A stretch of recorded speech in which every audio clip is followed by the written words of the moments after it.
I want to take some time just to talk a little bit about some information from Chapter 3, some of which came out of Chapter 4 as well. You were not required to read Chapter 3 last week, but you are reading Chapter 4 for this week. Some of your fellow students have also created video presentations for Chapter 4 that will coincide with your reading. So look at their videos, read the chapter, and eventually, at the end of the week, take the quiz for Chapter 4. Some of the information from Chapter 3 and 4 that I will present today will cover history, some of the beginning stages of social welfare, and some of the beginning stages of social welfare policy. I'll briefly mention some important events as well as some important people in our history from the 1600s up until about 1900. I appreciated everyone's responses over the past couple of weeks related to discrimination and instances where you have been discriminated against or discriminated against others. There was some personal information shared, so I really appreciated that, and I think it was really helpful for the other students to read about. As I mentioned, the text points out in each chapter a variety of groups of people who have had to face oppression, discrimination throughout our history, and in each chapter kind of highlights some of those people. Chapters 3 and 4 begins the discussion around the victimization of children, women, Native Americans, and African Americans. It was during these time periods that a lot of people started to step in to help advocate for these vulnerable populations and to help fight for their rights as people. Many of these populations were some of the poorer populations and needed this type of assistance. They needed a voice, and some of our first social workers came out during the 16, 17, 1800s, many of which were volunteers who came out of the church and faith-based communities.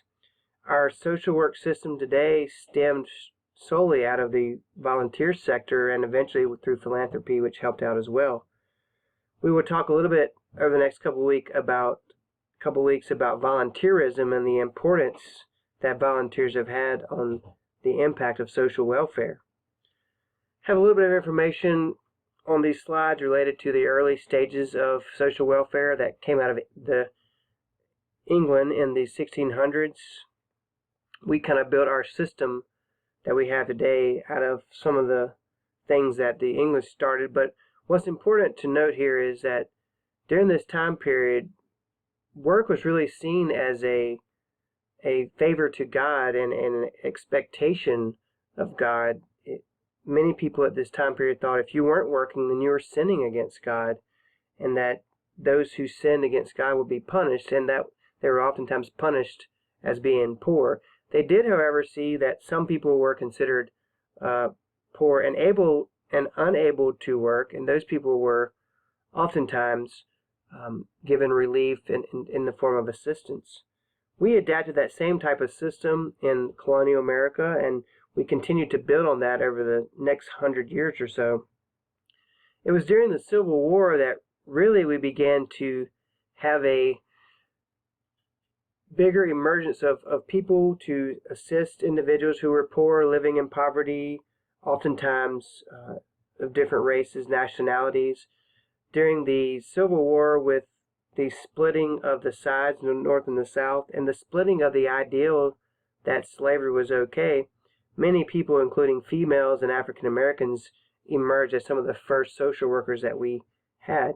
They were there to fight for the oppressed populations, namely the African Americans at that time period, and to help push for rights and advocate for the needs of those who were considered poor and needy and worthy of assistance. The government continued to not feel that that was their function, and so it was these early female leaders and oftentimes African American clergymen who were instrumental in helping. We had the Freedmen's Bureau, which came out of the Civil War, and these are individuals who helped during the process of ending slavery, but then also after slavery ended. They were somewhat even funded by the federal government. They were there to help establish some things for the freed slaves, but as we know, there was a lot of things that they were not able to have and get as a result of the continued discrimination. Because of the Civil War, there was a plethora of new social problems that emerged. One was the freed slaves having multiple needs and needing lots of assistance. Someone had to provide that assistance, so that was a whole new plethora of social issues. The second was many soldiers returning home from war, disabled and unable to provide for their families. 3, many soldiers were killed in the war, leaving widows and children with no one to be their primary breadwinner. And then 4th, Reconstruction was huge. It was a huge task that was going to be taken on by the government as well as the people, and it was many social workers who were instrumental in the Reconstruction era. The government was still lacking in terms of how much involvement they wanted to have, although they realized that they needed to do something. They really relied on the churches and the faith-based communities to provide a lot of the assistance. It was volunteers from these volunteers from these sectors that really provided the bulk of these social services that were needed at that time. Ironically, today, the churches and the faith-based community continues to provide a lot of services that are needed. So the ideologies that the government should no longer be instrumental in providing services continues today, even though the government does provide a bulk of services, but there's more influence and more emphasis on doing that from more of a private voluntary sector, which we'll get into later on in the semester.